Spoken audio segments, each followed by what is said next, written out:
I went into the Navy in 1945. That's a long time ago. Then I went from there to, we're heading for Philippines, and they diverted us to Okinawa. And I ended up in Okinawa in the spring of 45. And I was there till the war ended. And then we went from there to Japan. I was in Nagoya, Japan in December. Wow. And saw a lot of Asia, basically, at that point. I spent from, what was it, it was about June to August in Okinawa. And I was there when the war ended.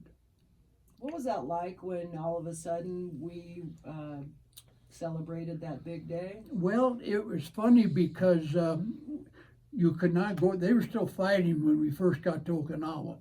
And they were, we could not go ashore. We couldn't even leave the ships. And the only time we even left Okinawa was to ride out those typhoons that they had. And I rode 2 typhoons out of Okinawa. And they put us to sea, and then they bring us back in. So I was never on Okinawa, but I spent 3 months in the harbor. It was Buckner Bay, we called it. And I found out later that it was a Japanese name on that, but the commanding officer on the invasion of Okinawa was General Buckner. And they named the bay after him, and he was killed on Okinawa the last day of the war. Good grief. So he was there the whole time, and then that last day. Last day he was killed. Did you know him at all? No. You never got to meet No. him. Talk about that day that we beat the Nazis. The day we did what? The day that we liberated. Oh, well, you know, we sat there for several months, and we heard about a secret weapon, but we didn't know anything about it. Nobody knew anything about it, and the first thing I knew is the war had ended, and then we sat around there. The war ended in August of 1945, and then we ended up leaving there and going to Japan. It wasn't until you got off the boat that you really realized it was all over. Yeah. Well, we knew it was over, but there was no celebration or anything because they were just all Navy ships in the harbor, or merchant ships, everything. So.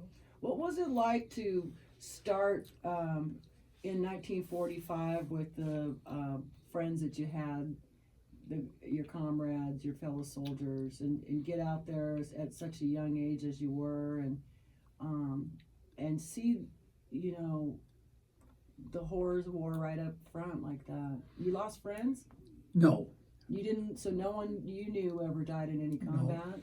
No. And of course, when I went in, you go through your basic training or boot camp, and then you're assigned to a ship. I was assigned to the Beloit Victory, which was a support ship. We left San Francisco the day President Roosevelt died. And we went to sea, and I went to Pearl Harbor was our first stop because we blew some tubes out of the boiler. We had to get repairs, and then we left from there went to the Philippines. So have you been back to Pearl Harbor to see, kind of, because you saw Pearl Harbor before it was ever attacked? No, it was attacked. So you had already you saw it afterwards? Oh yeah, it was 45. Okay, oh, all right. I thought you had gone prior to. And then the last time I was back was the wife and I went back when she was alive and visited. So, what's the takeaway from all of this? You know, when you look back at that time. Well, you know, I was 17 years old, and your thinking's different. I mean, you don't think about the future, what's going to happen here, or what's going to happen there, and nobody on my ship was from the Reno area. I mean, I never had any comrades from around here. Mm-hmm. So I went aboard. I was a stranger. Everybody was strangers, and of course we spent a lot of time together aboard ship, and you didn't really have any camaraderie. I mean, outside of the fellas right on your ship, and there were none from my area, and I've never been in contact with anybody from then. Really? So, I unlike a lot of the guys that maybe live here in Reno that I've talked to that are vets, they still kind of keep in contact with this gentleman or that person, and you never ever got to talk to any of those folks that you lived with. How long were you on that ship for? Well, from April to November, or to end of November. So, but You curious whatever happened to any of those folks? no, not really. No? But you know, it's 17 years old. I mean, it was different. I mean, Well, you think you're invincible when you're yeah, 17. right. Nothing's going to hurt you when you're 17. But you never even think about it, Yeah, you can jump through fire. right? And you come out on the other side sparkly. But nope. So, you see though, this group of folks that are very tight nowadays. These the vets that, especially in Nevada, we have a great foundation of folks here that look out for one another and keep together and support each other at events and functions. You know, you look back and it was a horrible time, and then you look now and it really created good things for people now that may have gone through that, right? Would you agree? Well, yes, I will. But you got to remember there was 56 years from the time I went in to the present day, and today a lot of them go through reserves and different things together, and they hang together, and they do a lot of things together, and when I went through basic, I can't think of anybody that I can even remember the name. Yeah, my buddy was in Vietnam. He was the same way. Because I don't know where any of those guys ended up. How does Memorial Day? What does it mean to you? Well, it's more family than I think of, like your mother and dad, and my wife's passed, and so people like that. I think about Memorial Day, but I don't really think about the warriors on Memorial Day. Usually on Veterans Day, or there'll be some occasion that I'll think about the war, but not Memorial Day. Memorial Day is always just been family, and then November was the old Veterans Day, and I remember that, and buying the old poppy and all of that in the old days, but now that's even changed because. But we really do it up for you guys here in town. I think Nevada's one of the better places if you're going to retire and be a veteran. This is a really great place to live. But so Memorial Day, when you reflect about the war, you don't really consider the people that were lost in the war, because you never really lost anybody that was close to you. No one you knew ever passed on in the conflict. None I can think of. You're a very fortunate human being. Yes, I am. Wouldn't you say?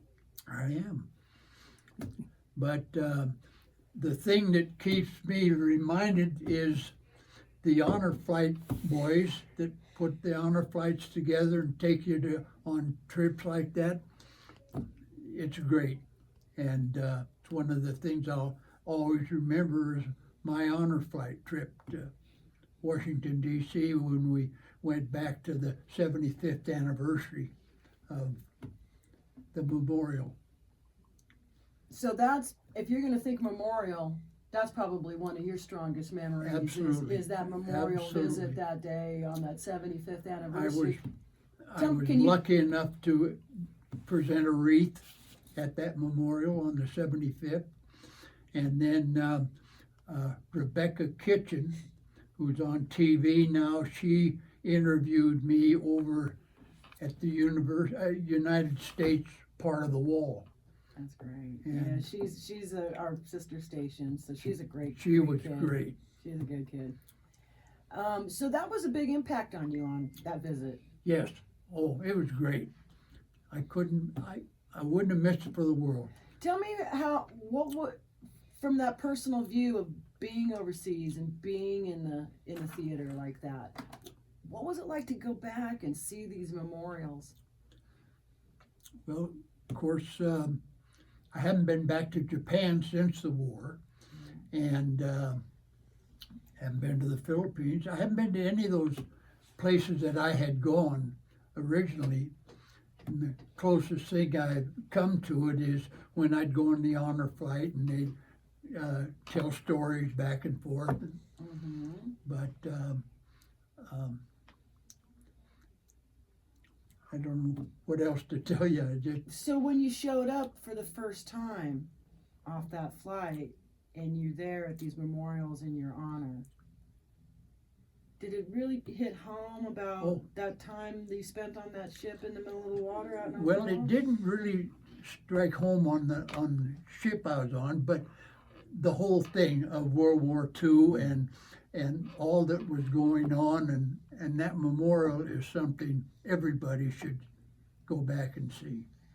So it really made you feel accomplished in a way? What you tell me, how did it make you feel to see that, knowing that you were responsible for liberating all those people? Well, I didn't think about me doing any liberation on that as far as I was concerned, but I was just wholly impressed with the whole thing, presenting the wreaths. And fortunately, when I went back, I was on 50th anniversary of Vietnam, Mm-hmm. of the wall. And the Nevada delegation presented a wreath to the wall. And that was one of the most impressive things I'd gone, is going to that presenting of the wreath to the wall, and everybody told how the Vietnam veterans coming home were treated, and everybody told how bad they were treated. And the whole thing, everybody you talked to, they were apologizing for the way the veterans were treated. That's amazing. And Yeah, because, you guys got a warm welcome, but then the Vietnam vets, not so much, they right? didn't get anything but a bad time.